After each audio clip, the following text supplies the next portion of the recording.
Юу айцхан залуусаа би YouTuber Newsakuen та бүхэндээ уламжлал болгон хүрдэг Монголын хипхопын 7 хоногийн товчтой мэдээлэл эхлэхэд бэлэн боллоо. За ингээд ярих сэдв болон байна. Тийм учраас хэдүүлээ шууд бичлэгэнд орцгоё. За эхний сэдв бол Nov8-ийн Багийн ахтай холбогдож байгаа. Тэгээд Багийн ахын 2-7 хоногийн өмнө цацсан бид сохор биш хэмээх дууг онцолж байна. За энэ дууг яагаад онцолж байна вэ гэхээр Nov8-ийн Багийн ах холтой удаан хугацааны дараа уран бүтээлүүдээ хийж эхэлж байна. За бас дээрээс нь тэг шууд ингэж нийгэм рүүгээ хандсан, нийгэм рүүгээ чиглэсэн одоо улс төрчид байд юм уу те сонгуул энэ бүхнийг одоо буруу шаасан ерөөхдөө иймэрхүү утгатай олдуулсан байгаа. За сая хэлсэнчлэн дууны үг болон утга санаа нь тун дайжгүй байсан бол за цаана нь бол ерөөхдөө те сэмплцэн амьдралаа гэд нэг Багийн ахын хоол явж байгаа. Тэр нь бол Багийн ахын амьдрал хэмэхтэй одоо ерөөхдөө нэг тийм амар онцлогтой дуу байдаг шүү дээ. Монголын хипхопт ерөөхдөө бол байхгүй байх ерөөсө ганцхан хүүхдэд амьдрал гэдэг та бүхэн дуу байдгийг мэдж байгаа. Энэ дууны хувьд бол заавал ингэж сонгуульд өгөхөөр биш. Заавал ингэж сонгуулаас 6 сарын өмнө буюу те эсвэл 1 жилийн өмнө биш. Яг ингэж сонгуульд өгөөгүй ерөөхдөө нийгэм ингэж намжуу байхад бас үгээ хэлж гин гэдэг ерөөхдөө олтон дайжгүй байна. За тэгээ миний бодлоор бол яг иймэрхүү урлагийн бүтээл дуунуудыг бол Монгол залуус маань яг одоо сайн сонсож явах хэрэгтэй. Одоо ардчилсан дархлаагаа энэ дуу тэ урлаг соёлоор бол ерөнхийдөө дэмжиж явах хэрэгтэй гэж би бол бодож байна. Энэ мэтчлэн BX ах ч юм уу, Багийн ах ч юм уу тэ ерөнхийдөө хуучин ингэж амар байсан. Гэхдээ хэсэгтээ ерөнхийдөө ингэж таг чимээгүй болцсон байсан хүмүүс иргэн бас уран бүтээлээ хийгээд урлагийн ертөнцийн иргэн ирж байгаа нь бол тун сайшаалтай. Тэгээд бас урлагийн ертөнцийн иргэн ирэхдээ иймэрхүү дуугаар иргэн ирнэ гэдэг бол тун дайжгүй санагдаж байна. Тийм учраас залуусаа та бүхэн Nov8-ийн Багийн ахын дууг ороод дэмжээрэй. За дараагийн сэдв бол рэпер G болон Цэцэн ах нартай холбогдож байгаа. За одоогоос нэг 7 хоногийн өмнө болоод өнгөрсөн Нандин Эрдэнэ хэмээх боксч нь тэ тулаанч залуугийн тоглолтын үеэр одоо half time шоунд нь бол рэпер Цэцэн очиж дуулсан юм байна. За энэ шоунд дээр бол рэпер Цэцэгийн хувьд ганц хэмээх дуугаа дуулсан байгаа. Өмнө жилийн XMF-ээр бол цацсан. За яг энэ дууг дуулж ахт нь бол төвшинтийн хэмэхтэй контент бүтээдэг залууг та бүхэн мэдж байгаа. Тэгээд яг Big G ахын реакшныг бол бичиж авсан байна.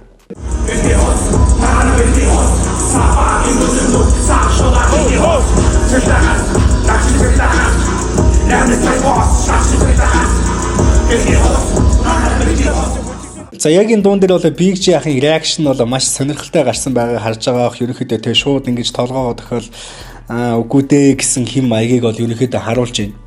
За нэгэн талаа G болон Цэцэн нарыг ярьж байгаа учраас ерөнхийдөө те яг 2025 оны G болон Цэцэн нар яг ямархуу байгаа вэ? Энэ талаар нь ерөнхийдөө те карьерийн талаар хэдүүлээ жоохон яриа өрнүүлээ л да. За рэпер Цэцэн ахын хувьд бол өмнө жил тоглолтоо хийсэн XMF-ийн үеэр бол хит хитэн дуу цацсан. Гэхдээ энэ жилийн үед одоогоор баг ерөөсөө дуу цацаагүй байгаа. Янз бүрийн стори, аль эсвэл янз бүрийн уран бүтээл, цомог ерөнхийдөө бол Цэцэн ахаас иймэрхүү юм энэ жил бол огт сонсогдохгүй байгаа. Бүр маш намжуул байдалтай байгаа. Харин G ахын хувьд бол мөн л адилхан өмнө жилийн 8 сард тоглолтоо хийсэн, тоглолтоор бут авсан та бүхэн мэдж байгаа.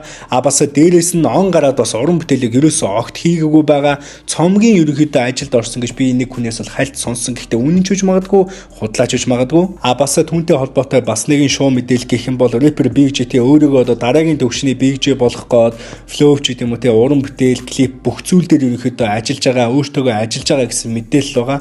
Тэгээд 2026 оноос ч юм уу эсвэл 2025 оны сүүлчээс шин уран бүтээлүүд бол цацаж эхэлнэ гэсэн шоу мэдээлэлүүд бол гадуур яваад байгаа. Энийг нь ерөөхдөө бол хэлэх зүйтэй байх. За тэгээд өмнөд 7 хоногт 2 рэперт холбоотой иймэрхүү стори, иймэрхүү мэдээлэл цацагджээ. За нэг зүйлийг зүгээр нэг сонирн болгоо ярьчих. Надад яагаад гэвэл тун дайжгүй санагдсан юм. Энэ юу гэхээр те би Instagram ухаж явж байгаадаа K-tag гэдэг дэлгүүрийг олсон. Өмнө зүгээр яг лого могийн ч юм уу харж л байсан л да. Гэхдээ ингэж дэлгүүр мэлгүүрлүү нь бол ерөөсөө зорж орж байгаагүй. K-tag дэлгүүртээ азтантай аймс гэдэг нэг юм долларын савтай аймс байсан байхгүй юу? Цагаан аймс 25,000 төгрөг худалдаалагдж байгаа.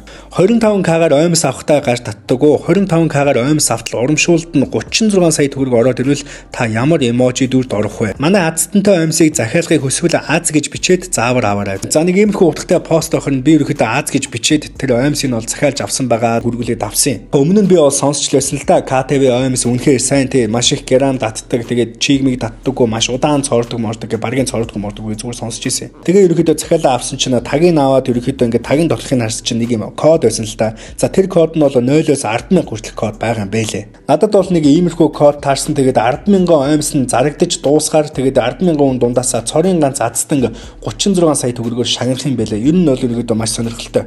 За тэгээд эх 7 хоног монголуудад би K-tag руу бичээд нөгөө азтан чинь юу болж байна? Тэ 10,000-аас одоо хэд борлуулагдсан байгаа юу гэдэг. Ерөнхийдөө бол мэдээллийг авч та бүхэндээ би ахаад нэг хариу хэлнэ. Ахаад нэг хариулна заяа. За нэг иймэрхүү сонир сайхан байна. K-tag гэдэг дэлгүүртэй холбоотой нэг иймэрхүү мэдээлэл. За дараагийн сэдв бол Өвөр Монгол ахын дүүстэй холбогдож байгаа Inner Mongolia Music YouTube channel. За энэ суугийг бол та бүхэн аль хэдийн мэддэг болсон байх. Саяхан бас энэ сууг дээр нэгэн маш ач холбогдолтой дуу цацсан. За энэ дууны яг ямар дуу вэ гэхлээр Шандын хоолой хэмээх хипхоп крүүийн Гавьяд хэмээх залуугийн соло уран бүтээл байсан Дүүлэл гэдэг нэртэй. Энэ уран бүтээл бол Дүүлэл гэдэг нэртэй нэгэн өвөр Монгол тулаанч залууд зориулсан уран бүтээл юм байна. Ерөнхийдөө бол түүнд зориулсан уран бүтээл. Дүүлэл хэмээх залуугийн хувьд бол Хятадын хамгийн том Холливуд талааны спортын холбооны аварга нь болсон юм байна. Ерөнхийдөө л яг одоогийн байдлаар бол Хятадтай яг жиндээ бол хиндэж дийлдэхгүй байгаа нэг иймэрхүү сураг байна. Өвөр монголчуудын хувьд бол яа харахгүй монгол хэм маягийг бол хипхоптой хослуулж хипхоп уран бүтээл хийдгийг бол та бүхэн аль хэдийн мэддэг болсон байх. Тэгээд энэ дуу ч гэсэн ерөнхийдөө яг нэг тиймэрхүү тайпны дуу байсан. Ерөнхийдөө та бүхэн клипийг нь сайн үзээрэй, үгийн сайн сонсоорой. Ерөнхийдөө яг одоогийн байдлаар цацагчсан байгаа. Үзэгч та бүхэн манай Inner Mongolia Music YouTube суваг дээр маань одоо subscribe дараарай. Өвөр монгол ахын дүүстэй лайк дараарай. Гой гой сэтгэлдээ үлдээгээрэй. Цаашдаа бол 14 хоногт нэг ч юм уу аль эсвэл сард нэг удаа тогтмол уран бүтээлүүд бол энэ дээр бол цацагдаад явж байгаа. Тийм учраас залуусаа өвөр монгол ахын дүүсээ дэмжиж subscribe болон лайк дараарай. За дараагийн сэдв бол рэпер 113-тай холбогдож байгаа. Тэгээд энэ 7 хоногийн хувьд харанцуу яриа хэмээх нэвтрүүлэгт ороод секс цагаан богдтой холбоотой ерөнхийдөө тий одоо маш олон хүний мэддэггүй хүмүүсийн мэддэггүй зүйлийг бол ярьсан байна. Нэг бичлэг дээр секс цагаан богдыг нэг амар хэлнэ лээ. Оо цаач айсан л үлээ. Айсан л байлээ. Зүгээр тэр амар согтоос харагдсан уу? Гай билсэн шүү дээ. Би тэр лайвыг ирүүл хийсэн шүү дээ. Тийм үү?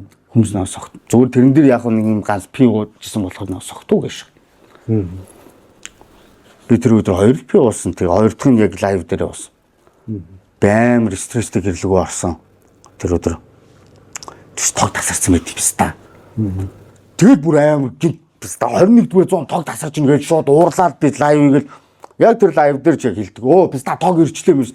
Тэгэл би яг амар ууртай тэр би ихтэй ирүүл хэлхийг хүссэн өмнөдөө хэлсэн. Би тэгж согтчоод зориг ороод үнэлдэг юм биш. Би ер нь эр хүнийг ирүүлдэ согтуудаа нэг л ааштай байгаасаа гэж боддог. Ер нь улс төрчийн уран бүтээлч хүн улс төрчийн суунд хөлөрхийг улс яснаас үзье яддаг. Нэг үзье ядаад байдгүй дээ тэгэл. Бүгдээрээ урд хурдах тавх тагаал идж байгаа шүү дээ. Тэг ямар хоол ирэх нь бидний сонголт. Тэгэл цадчил байл болоо дөө өөр юм. Идүрэн дүүржлээ л те. Тэр секси яс чинь Айстop 26 жил тэр лайвын дараа анхаардаг байхгүй. Тэгэл артистуудын асар дээр нь орж ирэл хажуу сууж. Би бичлэгийг үзсэн л гэж. Би заасан юм чи үзлгүй яд. Тэсч. Би нэг юм ойлгосон. Би дахиж мөнгө өгөхгүй шатын. За. Гүчний мөнгө хөөнө мөмө хөөнө надад ямар амт. Би наа чин чамаг хипхоп хийж байгаа юм болол хийсэн шиг хийж чадахгүй юм болол зайлаа гэд хэлээд байгаа юм шүү дээ. Тэсч. Манай арма бакибэг намайг бас загнасан. Би одоо андерграунд цомог хийх гэж ойлоод уух шат. Тэр үед л би чэрэн дэстэ. Нүднээсээ солилцсон бистаа шүү дээ гэж бодчихсон. Тэгэл тэр үнтэй дахиж би зөндөө нэгэдэд таарсан тэгэл гочлоочгүй.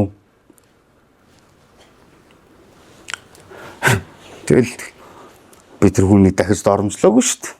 Өөрөөрөө доромжлоод байгаа шүү дээ. Би тэрэн дээр энийг хийж байгаа юм бол хийж байгаа юмдаа сэтгэл гаргаад нэг чанартай ижгэлж хэлсэн шүү дээ. Бодол унтран, гэрэл унтран, лаа унтран ч юу лээ бис та цаасан шугай ажил мэл тийм юу яриад байгаа юм бэ биз та. Галз өнөөдөр тэмдэглэж тэрнээс ухаантай байдаг. Зүгээр тэгэл хэлсэн. Тэгээд яг бас нэг зөндөө шалтгаан байгаа шүү дээ тэрийг хэлхийн тулд те философч гэж мэгэл те 1000 ном уншсан гэж мэгэл айгуу тэгж өөрийгөө магтаж яриад 1000 ном уншсан тийм байдаг юм уу? Тэгэл миний зүгээр игдүүцэл хүрсэн. Тийм. Бид бүхний мэдж байгаачлан түүний хувьд энэ жилийн зуны зугаагийн бол headliner артист болсон 5 сарын 31-нд зуны зугаа дээр өөрийнхөө бие даасан тоглолтыг хийгэр болсон байгаа. За зуны зугаа тоглолтын бэлтгэл бол аль хэдийн эхэлж гисэн явж байгаа би та бүхэн мэдээлж байсанчлан харин бэлтгэлийн үеэр рэпер Руки өөрийнхөө хүүтэйгээ очиод нэг иймэрхүү видео бичлэгийг хийсэн байна. Рэпер Рукигийн хүү үнэхээр хөрхөн томолжээ. Зуны зугаагийн хувьд бол та бүхэн мэдж байгаа шүү дээ. Line up-ын артистуудтайгаа хамтдаа ингэж лайв хийгээд явж байгаа. За бараг л ерөнхийдөө 2 өдөрт нэг лайв хийгээд ах шүү гэнэ. За миний мэдээлж байснаас хойш отхон мөнгө орсон байгаа. Рэпер Гинжин орсон байгаа. Лайваар нь Гүнсөр орсон байгаа. Өвжи бро орсон байгаа. Тэгэд мөн энэ бичлэгийг яг орж байхдаа зэрэгцээд рэпер 290-оос тэ ерөнхийдөө бол лайвт нь орж байгаа байх. 5 сарын 31-нд төв цэнгэлд хүрээлэнд болох зуны зугаатай холбоотой тасалбарын мэдээллийг бол та бүхэн аль хэдийн мэдж байгаа байх. Нэг хүний энгийн тасалбар 69,000 төгрөг, VIP тасалбар 500,000 төгрөг. Бүх тасалбар бол Shopee цэгийн болон JS25-ын Монгол дахь бүх салбараар худалдаалагдж байгаа гэдгийг бол дахин дуулгахад таатай байна. Рэпер 113-тай холбоотой мэдээллийг дуусгахаас өмнө хамгийн эцэст нь ерөнхийдөө та бүхнээс нэг асуулт ч юм уу те асуулт хариулт иймэрхүү зүйлийг авъя санал хураалт. За энэ нь юу вэ гэхээр та бүхэн Newsag podcast-ийн хамгийн ихний дугаарт 113 орсныг мэдж байгаа. Харин 5 сарын 31-ээс өмнө 7 хоногийн өмнө ч юм уу те яг тоглолтоос нь ерөнхийдөө нэг 7 хоногийн өмнө ч юм уу 10 хоногийн өмнө Рэпер 113-ыг ахин нэг удаа урьж оруулбал яах вэ? Ахин нэг удаа Рэпер 113-ыг тоглолтоос нь өмнө суулгаад те ерөнхийдөө гоё халуун дулаан ярианууд өрнүүлэх үү? Та бүхэн юу гэж бодож байна? Санал бодлоо комент хэсэгт бичээрэй задуусаа. За ингээд дараагийн сэдвээр орцгоё. Энэ 7 хоногийн базар бичлэгний маань хамгийн сүүлийн сэдв бол Эрдэнэтэд болсон Money Tree хэмээх ивенттэй холбогдож байгаа. Эрдэнэт хотод зохион байгуулагдсан Money Tree хэмээх ивентийн лайн-ап артистууд нь ерөнхийдөө иймэрхүү байсан. Тэгээд таксны үн бол 30,000 төгрөг гэжсэн. Ерөнхийдөө бол тийм Монголын клубуудын таксны үн. За мэдээж тэнд нэг иймэрхүү тоглолт болж байгаа учраас ард нь ямар нэгэн бол зохион байгуулагч нар байгаа.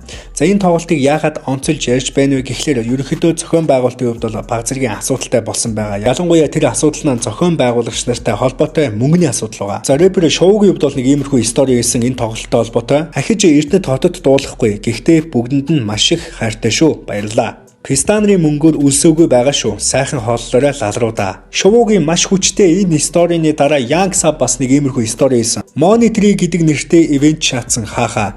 Наги гэсэн байхад тэр цуутай мөрөөч нь хэлсэн үгэндээ эзэн байж сураарай. Хоол болог. Тайз сонсогчоо хүндэлж ирсэн болохоос чам мам дээр ирээгүй шүү. Мэдгч хүн байна. За яг үүний араас бол яриа стори хийсэн Young Sub-ийн хувьд. За ямар ч тааш тэгээд өнөөдөр Эрдэнэтэд зохиогдсон ивент дээр миний стори дээр тэр постэр татгцсан тэр ивент дээр төгссөн ясаараа би хаалгач зориод ирлээ. Ирсэн чинь анх ярьснаас өөр юм яриад мөнгө төгрөгөн дээр ингээд ярьсэлсэндээ байхгүй унжаад харна сонинга аваа бро инээ тэрэ гэж жаад дуулахгүй өөр хөрөө буцаа явах гэж байна. Яар ажилгүй хүмүүс дууж байгаа шүү дээ тэр 400 км-ийн цаанаас.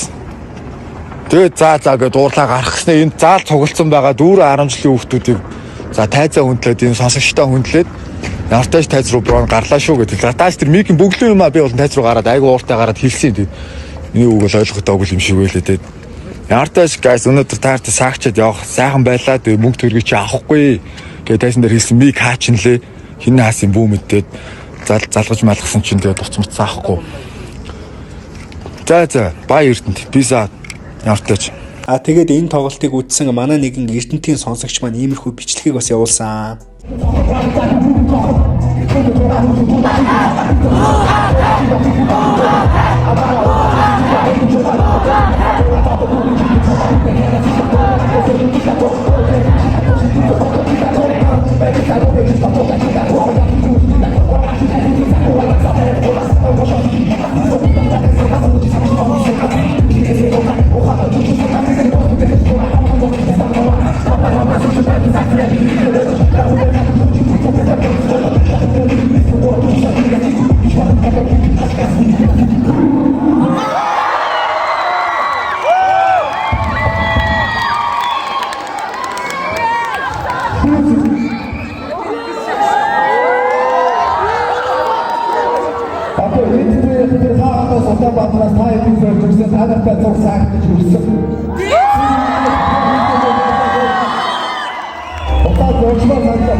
He's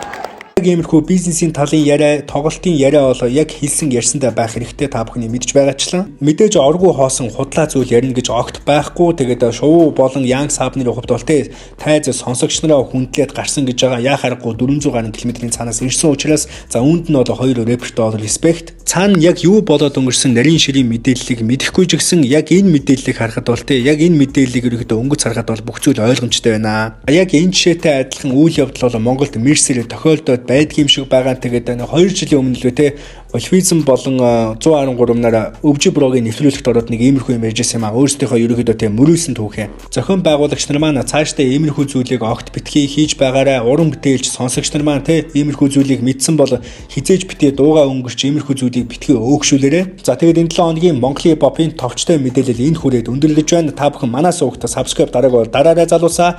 Манай сувгийн 63.6% subscribe огт даралгүй үздэг юм байлээ.